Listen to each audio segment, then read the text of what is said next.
رمضان کے کئی روزوں سے جڑے کئی سارے مسائل بھی ہیں، آپ ان مسئلوں پر ذرا روشنی ڈالیں۔ رمضان جب شروع ہوتا ہے تو ایک تو اہم ترین مسئلہ ہے، ہر مسلمان پر روزہ فرض ہے۔ تب روزے کے بہت سارے مسائل جو سمجھنے کے ہیں، اس میں ان مسائل میں سب سے پہلی بات ہے روزہ رکھنا فرض ہے، اور بلا عذر کے روزہ چھوڑ دے انسان تو سخت ترین جرم ہے، بہت ہی بڑا گناہ ہے۔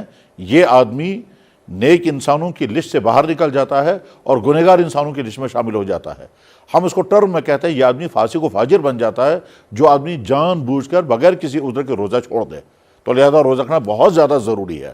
اب اگر انسان سوچتا ہے کہ صاحب مجھے بھوک اور پیاس کا سامنا کرنا پڑے گا، کون آج بھوک اور پیاس برداشت کرے گا، تو جواب ہے کہ اللہ تعالیٰ تو چاہتے ہی یہی ہیں کہ آپ کو بھوک اور پیاس برداشت کرنے کی ہمت پیدا ہو جائے، اور آپ اپنے اندر عادت پیدا کر لیں کہ آپ کے اندر قوت ضبط پیدا ہو جائے، برداشت کرنے کی صلاحیت پیدا ہو جائے، اور اس برداشت کرنے کے نتیجے میں آپ کے جسم کے جسمانی فائدے بھی ہوں گے اور روحانی اور اخلاقی فائدے بھی ہوں گے۔ تو اللہ تو چاہتے ہی ہیں کہ انسان کو بھوک لگے اور برداشت کرے، پیاس لگے اور اس کو برداشت کرے۔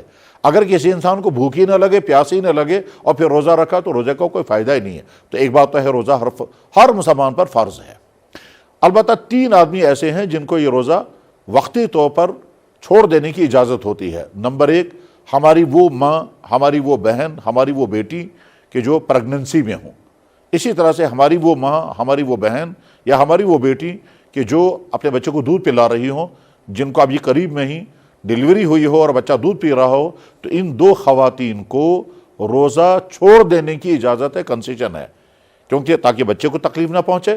اور اسی طرح سے جب پریگننسی کی حالت ہوتی ہے تو اس وقت بہت ڈائٹ چاہیے، تو اس وقت اگر یہ روزہ رکھیں گے تو ہو سکتا ہے خود کو اور پیٹ میں پلنے والے بچے کو تکلیف پہنچ جائے، اس لیے ان 2 عورتوں کو روزہ چھوڑ دینے کی اجازت ہے۔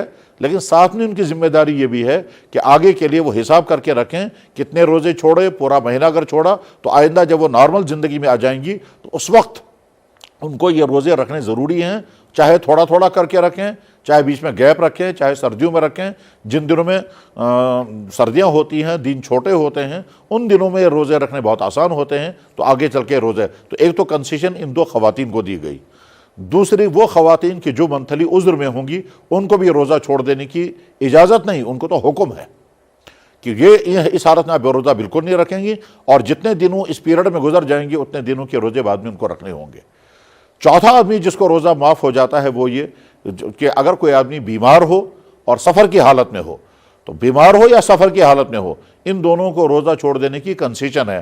آج کل کے سفروں میں چونکہ زیادہ تکلیفیں نہیں ہوتی ہیں، لوگ جب سفروں میں جاتے ہیں تو چاہے وہ ٹریول کر رہے ہوں ٹرانسپورٹ سے، اور چاہے وہ جہاز سے سفر کر رہے ہوں، آگے چل کر کے رہنے کے انتظامات بہت اچھے ہوتے ہیں، بعض بہت اچھے ہوٹلوں میں جا کر کے ٹھہرتے ہیں۔ تو اس طرح کے سفروں میں اگرچہ روزہ نہیں چھوڑنا چاہیے، لیکن بہرحال اسلام نے اجازت دی ہے تو آپ روزہ چھوڑ سکتے ہیں، ان روزوں کے بعد میں آپ قضا کریں گے۔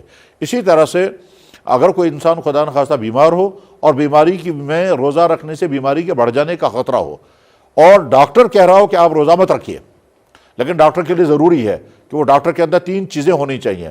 نمبر 1 وہ مسلمان ہونا چاہیے، نمبر 2 وہ بہت ماہر ہونا چاہیے، اور نمبر 3 بہت دیندار ہونا چاہیے۔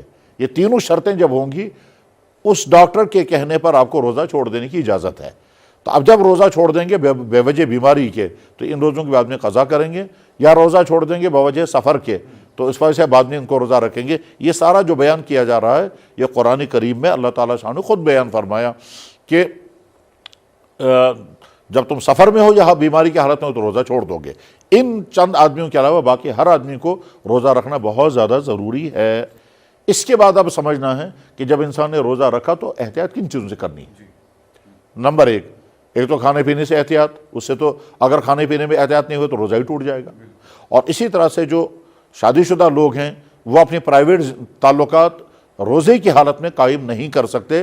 اگر خدا نخواستہ ایسا ہوا کہ روزے کی حالت میں پرائیویٹ تعلقات قائم ہوئے اور آخری درجے تک پہنچ گئے تو اس کے نتیجے میں ان دونوں مرد اور عورت کو اسلامی اصولوں کے مطابق بہت سخت سزا لگتی ہے۔ اور وہ سخت سزا کیا ہے کہ ان کو مسلسل 2 مہینے کے روزے رکھنے پڑیں گے۔ اگر روزے کی حالت میں انہوں نے پرائیویٹ تعلقات قائم کیا اور دن میں، رات میں نہیں، رات میں تو اجازت ہے، لیکن دن میں اگر ایسا ہو گیا تو مرد اور عورت دونوں پر 60 دن کے روزے رکھنے ہوں گے اور لگاتار رکھنے پڑیں گے۔